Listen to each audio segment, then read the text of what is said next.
Good morning or afternoon or evening, whenever you're watching this. I did. I was like 5'2". And I was making assumptions about you too. Don't make assumptions about me. Today we are making one of our most requested videos addressing assumptions about us. It's a question on my Instagram, and so we have like 15 of these. You would recommend having kids young? I don't know if I would. I don't know. Would we recommend it in the sense of like, does it bring a ton of joy, and is it something that I would say is totally worthwhile to do when you're young? Yes, absolutely. 5-star review. Yes, I would recommend it to anyone who has a desire for that, but it's not necessarily like you should get married young so you can have kids young. That's not the way I would put it. I would say the Lord has a time for everyone, and for some people it is younger, and for some people it's older. And we're not saying like even that it's the best, like that's the best path to take, but it was the one we wanted, and it's what has been best for us. So exactly, we'd recommend it to other people that were in our exact situation. Yes. Marcus is an only child. This is an assumption. I guess I'm not. Marcus is not an only child. I feel like you don't talk about it as much. You have 3 brothers. I've got 3 younger brothers. So no, I'm not an only child. Okay, so the next one is Taylor did gymnastics as a kid and Marcus played basketball.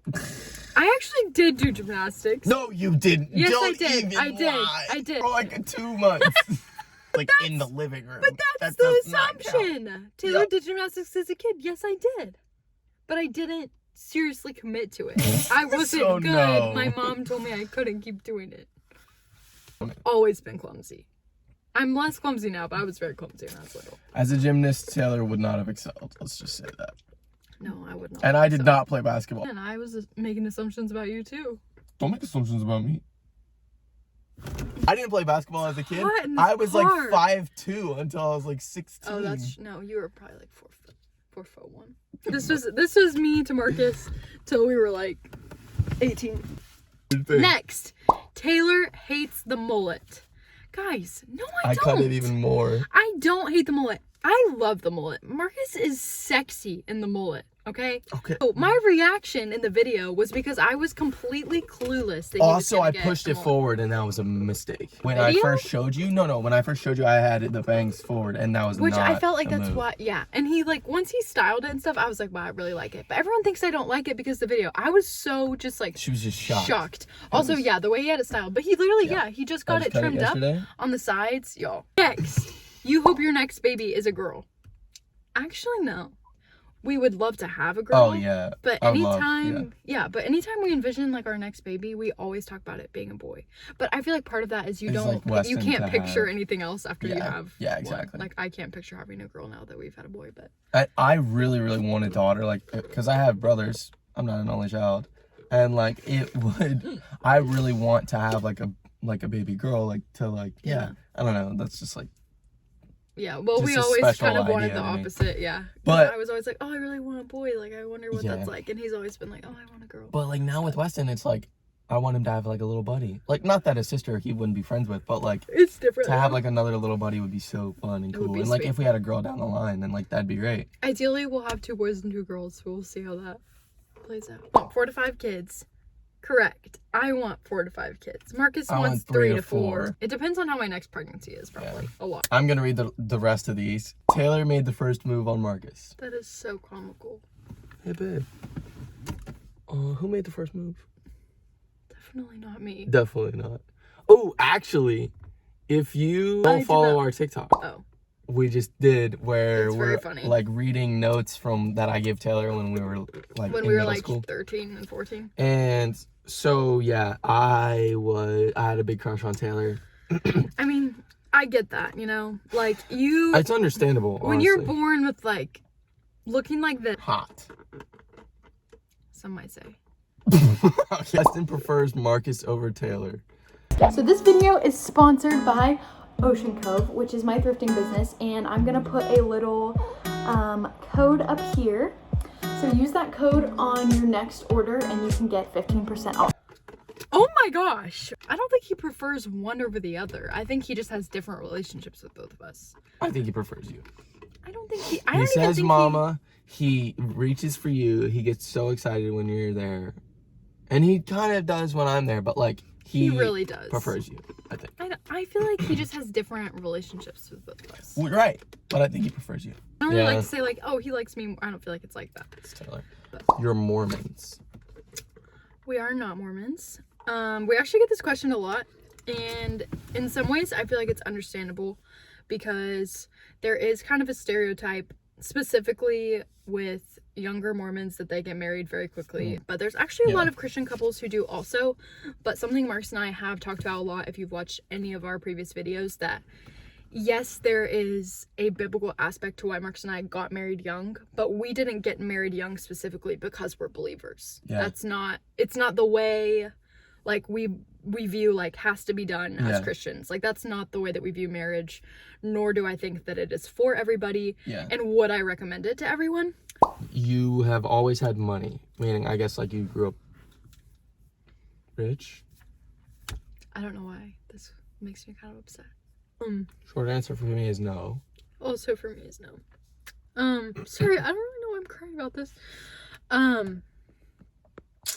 Well, for me, my dad, I think I talked about this like in maybe a TikTok recently. My dad was bivocational for a long time, so he was part-time in ministry and then he worked full-time in another job. For the most part, no, finances for my family have always kind of been a harder thing, and we're really thankful for our church now. I mean, my dad is full-time, but I mean, I have 5 sisters, you know, so stuff was always, I think, a little bit tighter because we just have a lot. There's just a lot on my parents' plate, and they're very generous, and they've also sought to like give us all opportunities and to pursue things that we really love. I think it makes me emotional because I don't know, we've worked really hard for the things that we do have together, and our families also worked very hard to give us like the best opportunities that they could to pursue like the things that the Lord has called us to. Yeah. So I think that's why it makes me a little bit emotional. I know that question was not like poor meaning, ill-intended at all. I'm not offended by the question. I think it just makes me a little emotional because money has always kind of been a tough topic for me and in my heart. I don't know why, but it still is kind of one of those things I just kind of have a hard time talking about without tearing up. So I guess maybe like if the assumption is that we currently have money, like a lot of money or something, or like above and beyond like needs, that's not also the case. No, next assumption is that you don't get any hate, that we don't get any hate. I think for the most part, honestly, responses and like comments and stuff are like pretty positive. They are. For the most part, I would say, yeah, I mean, which is a blessing, right? It's not like we're out trying to be like get hate or anything, but I do think there is like a reality of some things I've shared more specifically. I have a like very specific spot in my heart that the Lord has really impressed on me, like to speak out about abortion and the topic of the unborn. And so in that, when I have posted things about that, I've lost a lot of followers. I've gotten a lot of hate from that. I've gotten some very mean, rude things said to me. And honestly, as believers, right, like when we're living in the world and we're not living of the world, like when we choose to speak out for things we know that Christ stands for, I would hope that there would be opposition, you know? Like I want there to be some level of pushback against the truth that we share, because I think we're not doing our job as believers, period, if that is non-existent. So I would say that like we're actually failing at not only this job, but our responsibility as believers and ambassadors for Christ, like if we get zero pushback. Yeah. But that does not mean that like my dad just talked about this from the pulpit. It does not mean that we ourselves are offensive.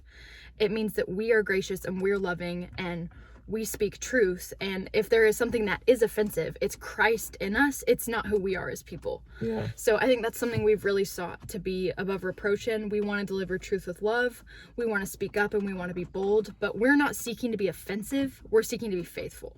And so, yeah, but I wouldn't say that we get this like crazy amount of hate. And I think, like I said, it's because we have sought to like speak truth in love. We want to encourage people. We're not out to just kind of poke people's buttons, push people's buttons for the sake of it. Like we want to like really like go deeper and prod like people's hearts with truth. Yeah. Based off of things we feel convicted by, things that the Lord is working on in us. You know what? We should kiss. That is all we have as far as assumptions of us go. Yeah. We will have more like videos like this that are just kind of more fun and like general on Wednesdays. Comment and let us know if you like this video. We love you guys, and we'll see you again soon. I feel the cold brew like in my fingernails, I swear.